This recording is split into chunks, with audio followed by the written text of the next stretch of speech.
C T Ravi ಅವರಿಗೆ ಮತ್ತು ಬಿಜೆಪಿಯನ್ನ ಹತ್ತಿಕ್ಕಬೇಕನ್ನುವಂತಹ ಪ್ರಯತ್ನವನ್ನು ಮಾಡಿದ್ದಾರೆ.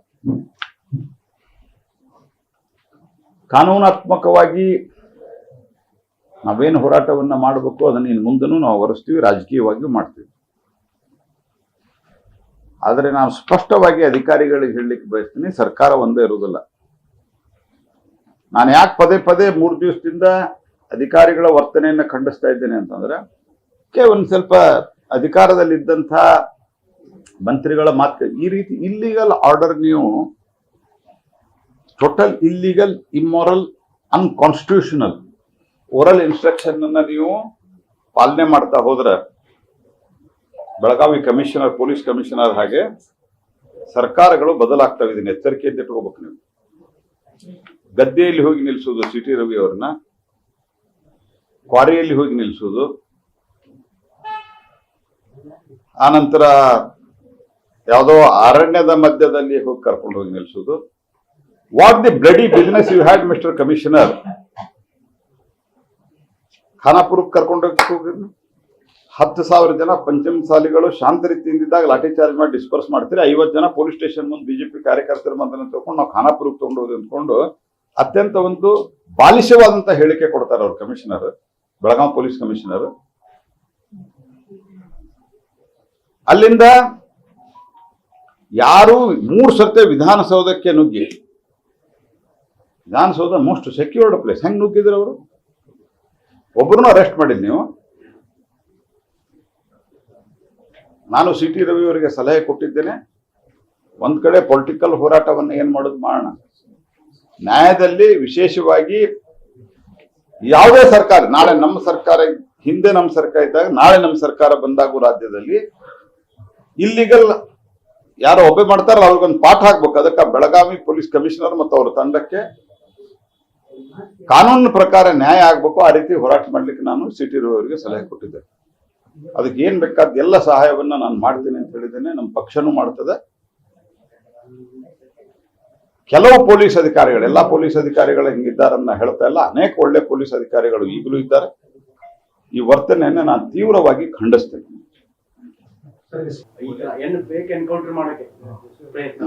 ನಾನು ಹೇಳಿದ್ದು ನಿನ್ನೇನೋ ಅದನ್ನ ಹೇಳಿದ್ದೇನೆ. ಇವತ್ತು ಏಕ್ ಎನ್ಕೌಂಟರ್ ಮಾಡೋ ವಿಚಾರ ಇತ್ತ, ಕ್ವಾರಿ ಹತ್ರ ಯಾಕೆ ಕರ್ಕೊಂಡು ಹೋದ್ರಿ? ರವಿ ಅವರು ಹೇಳಿದ್ದಾರೆ ಇವತ್ತು ನನ್ನ ಕೊಲ್ಲು ವಿಚಾರ ಇತ್ತು ಅವ್ರಿಗೆ. ಆ ಆಧಾರದ ಮೇಲೆ ನಾನು ಹೇಳಿದ್ದೀನಿ, ಕ್ವಾರಿ ಹತ್ರ ಯಾಕೆ ಕರ್ಕೊಂಡು ಹೋದ್ರಿ? ಗದ್ದಿಗೆ, ಕಬ್ಬಿನ ಗದ್ದಿಗೆ ಯಾಕೆ ಕರ್ಕೊಂಡು ಹೋದ್ರಿ? ಗದ್ದೆಗೆ, ಕಾಡಿನಲ್ಲಿ ಯಾಕೆ ಕರ್ಕೊಂಡು ಹೋದ್ರಿ? ರಸ್ತದ ಮೇಲೆ ಯಾಕೆ ನಿಲ್ಸಿದ್ರಿ?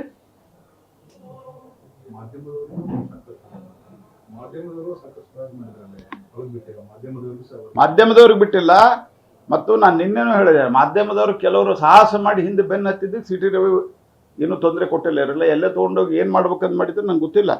ಸಿ ಟಿ ರವಿ ನಾನು ಕೊಲ್ಲಬೇಕಂತ ಸಂಚಿತ್ತು ಅಂತ ಹೇಳಿದ್ದಾರೆ. ಈ ಎಲ್ಲ ಪ್ರಕರಣ ಹೋಮ್ ಮಿನಿಸ್ಟರ್ ಗಮನಕ್ಕೆ ಇಲ್ಲ, ಒಬ್ಬ ಪ್ರಭಾವಿ ಮಂತ್ರಿ ಇದನ್ನೆಲ್ಲ ಮಾಡಿ. ನೋಡ್ರಿ, ಹೋಮ್ ಮಿನಿಸ್ಟರ್ ಗಮನಕ್ಕಿಲ್ಲ ಅಂತಂದ್ರೆ ಹೋಮ್ ಮಿನಿಸ್ಟರ್ ಯಾಕೆ ಆಗಿರ್ತೀರಿ ನೀವು? ನಾನು ಒಬ್ಬ ಮಂತ್ರಿಯಾಗಿ ನಾನು ಇಷ್ಟು ವರ್ಷ ಕೆಲಸ ಮಾಡ್ತಾ ಇದ್ದೀನಿ. ರಾಜ್ಯದ ಅಧ್ಯಕ್ಷನಾಗಿ ಕೆಲಸ ಮಾಡಿದ್ದೀನಿ, ಸ್ಟ್ಯಾಂಡಿಂಗ್ ಕಮಿಟಿ ಚೇರ್ಮನ್ ಆಗಿ ಕೆಲಸ ಮಾಡಿದ್ದೀನಿ. ಮತ್ತು ಈಗ ಭಾರತ ದೇಶದ ಗೃಹ ಮಂತ್ರಿಗಳನ್ನು ಭಾಳ ಹತ್ತಿರದಿಂದ ನಾನು ನೋಡ್ತಾ ಇದ್ದೀನಿ. ದೇಶದ ಗೃಹ ಮಂತ್ರಿ ಅನೇಕ ಸರ್ತಿ ನಮ್ದು ರಾತ್ರಿ 12, 1 ಗಂಟೆ 2 ಗಂಟೆವರೆಗೆ ಮೀಟಿಂಗ್ ನಡೆದಾಗ ತಕ್ಷಣ ದೇಶದಲ್ಲಿ ಏನಾದರೂ ಪ್ರಮುಖ ಘಟನೆಗಳು ನಡೆದ್ರೆ ಅವರಿಗೆ ಮಾಹಿತಿ ಬರ್ತವೆ. ಗೃಹ ಮಂತ್ರಿಗಳಿಗೆ, ರಾಜ್ಯದ ಗೃಹ ಮಂತ್ರಿಗಳು ರಾಜ್ಯದ ಘಟನೆ ನಡೆದ್ರೆ ತಕ್ಷಣ ಮಾಹಿತಿ ಬರ್ತವೆ. ಬೇರೆ ರಾಜ್ಯದಲ್ಲಿ ಏನಾದರೂ ಘಟನೆ ಇಡೋದು, ಅದರಿಂದ ರಾಜ್ಯದಲ್ಲಿ ಏನಾದರೂ ಪರಿಣಾಮ ಆಗ್ತದೆ ಅಂತಂದ್ರೆ ಅಲ್ಲಿಯೂ ಕೂಡ ರಾಜ್ಯವನ್ನು ಅಲರ್ಟ್ ಮಾಡ್ತಾರೆ. ನಿಮ್ಗೆ ಇಡೀ ರಾತ್ರಿ ಸುತ್ತಾಡಿಸ್ತಾರೆ, ನಿಮ್ಗೆ ಗೊತ್ತಿಲ್ಲ ಅಂತಂದ್ರೆ ನೀವು ಯಾಕೆ ಗೃಹ ಮಂತ್ರಿ ಆಗಿದ್ದೀರಿ? ನೀವು ಆ ಜಾಗದಲ್ಲಿ ಇರಲಿಕ್ಕೆ ಅರ್ಹತೆ ಇದೆಯಾ ಅಂತ ಅನ್ನೋದು ಅವರವರೇ ಪ್ರಶ್ನೆ ಮಾಡ್ಕೋಬೇಕು. ಯಾಕಂದ್ರೆ ನಾವು ಪರಮೇಶ್ವರ್ ಒಬ್ಬರು ಜೆಂಟಲ್ಮನ್ ಅಂತ ನಾವು ಭಾಷಿದ್ವಿ. ಬೇರೆ ಪಾರ್ಟಿ ಒಳಗಿದ್ದವ್ರನ್ನ ಎಲ್ಲರನ್ನೂ ದ್ವೇಷ ಮಾಡುವಂಥ ಪ್ರವೃತ್ತಿ ನಂದಲ್ಲ. I think he is a gentleman so far. ಒಟ್ಟಾರೆ ಇಡೀ ಪ್ರಕರಣ ನೋಡಿದಾಗ ಎಲ್ಲೋ ಒಂದು ಕಡೆ ರಾಜಕೀಯ ದ್ವೇಷ ಇದೆಯಾ ಅಂತ, ಅತ್ಯಂತ ಭಯಂಕರವಾದಂಥ ದ್ವೇಷ ಇದೆ. ಆ ದ್ವೇಷವನ್ನ ಸಾಧಿಸಲಿಕ್ಕೆ ಅಲ್ಲಿನ ಪೊಲೀಸರು ಸಾಥ್ ಕೊಟ್ಟಿರುವುದು ಬಹಳ ದುರ್ದೈವ ಸಂಗತಿ.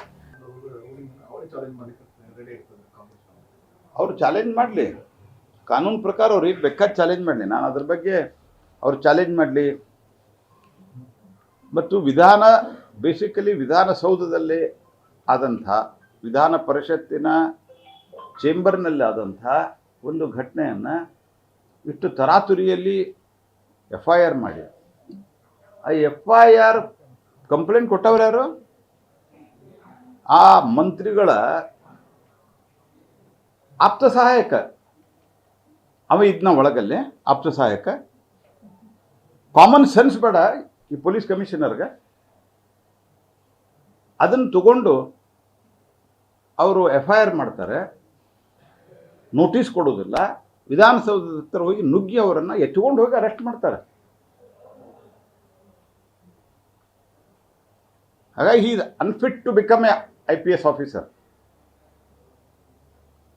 ಲಕ್ಷ್ಮೀ ಬುಳಕರ್ ಅವರು ಸ್ಟೇಷನ್ ಹೋಗಾದ್ರೆ FIR ಮಾಡಿಸಿದ್ರು. ನಿಮ್ಮ ಎಲ್ಲಾ ನಾಯಕರು ಖಾನಾಪುರ ಸ್ಟೇಷನ್ ರಿಟರ್ನ್ ಕಂಪ್ಲೇಂಟ್ ಕೊಟ್ಟರೆ ಇನ್ನೂ ತನಕ FIR ಮಾಡಿಲ್ಲ. ನಮ್ಮ ವಿರೋಧ ಪಕ್ಷದ ನಾಯಕ, ಕಾನ್ಸ್ಟಿಟ್ಯೂಷನಲ್ ಮಾನ್ಯತೆ ಅದ ವಿರೋಧ ಪಕ್ಷದ ನಾಯಕ. 10%ಗಿಂತ ಜಾಸ್ತಿ ಸೀಟ್ ಬಂದರೆ ವಿರೋಧ ಪಕ್ಷದ ನಾಯಕ ಒಂದು ಕಾನ್ಸ್ಟಿಟ್ಯೂಷನಲ್ ಮಾನ್ಯತೆ. ಆ ಪೊಲೀಸ್ ಕಮಿಷನರ್ ಬಂದು ಮಾತಾಡೋದಲ್ಲ ಅಶೋಕ್ ಅವರಿಗೆ, ಚಲವಾದಿ ನಾರಾಯಣ ಸ್ವಾಮಿ ಅವ್ರಿಗೆ. ಯಾಕೆ ಚಲವಾದಿ ನಾರಾಯಣ ಸ್ವಾಮಿ ಒಬ್ಬರ ಹರಿಜನರು ಅಂತ ತಿಳ್ಕೊಂಡು ತಿರಸ್ಕಾರ ಮಾಡಿದ್ರೆ ಏನು ನಿಮ್ದು ವಿಚಾರ?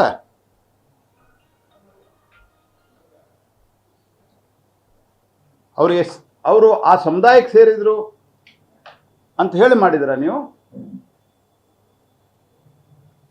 ಯಾವ ಕಾರಣದಿಂದ ನೀವು ಆ ರೀತಿ ಮಾಡಿದ್ರಿ? ಚಲವಾದಿ ನಾರಾಯಣ ಸ್ವಾಮಿ ಒಬ್ಬ ಗೌರವಾನ್ವಿತವಾದಂಥ ವಿಧಾನ ಪರಿಷತ್ತಿನ ವಿರೋಧ ಪಕ್ಷದ ನಾಯಕರು. ಕೆಲವ್ರದ್ದು ಇತ್ತೀಚೆಗೆ ಹರಿಜನ ಅನ್ನೋ ಶಬ್ದದ ಬಗ್ಗೆಯೂ ಆಪತ್ತಿ ಇದೆ. ಅವರು ಆ ಸಮುದಾಯಕ್ಕೆ ಸೇರಿದವರು ಅಂತ ಮಾಡಿದರೆ, ನಾನು ಗಾಂಧೀಜಿಯವರು ಹೇಳ್ತಾ ಇದ್ದಾರೆ ಆ ಶಬ್ದವನ್ನು ನಾವು ಬಳಸಿದ್ದೇವೆ ಹೊರತಾಗಿ ಗೌರವಾನ್ವಿತ ಶಬ್ದವನ್ನೇ ನಾವು ಬಳಸ್ತೀವಿ. ಯಾಕಂದರೆ ಈ ಅಸ್ಪೃಶ್ಯತೆಯನ್ನು ಯಾವ ಕಾಲಕ್ಕೂ BJP ಸಂಘ ಪರಿವಾರ ಒಪ್ಪಿಲ್ಲ, ನಾವು ಒಪ್ಪಿಲ್ಲ. ಅಸ್ಪೃಶ್ಯತೆ ಈ ಸಮಾಜಕ್ಕೆ ಕಟ್ಟಿದಂಥ ಒಂದು ಮಹಾಪಾಪ. ಅವರನ್ನು ಕೂಡ ಇಲ್ಲಿ ಟ್ರೀಟ್ ಮಾಡಿದಿರಿ. ಈ ರೀತಿಯಾದಂತಹ ಮಾಡಿದಂಥದ್ದನ್ನು ನಾವು ತೀವ್ರವಾಗಿ ಖಂಡಿಸ್ತೀವಿ ಮತ್ತು ನಾವು ಕಾನೂನು ಹೋರಾಟವನ್ನು ಮುಂದುವರಿಸ್ತೀವಿ.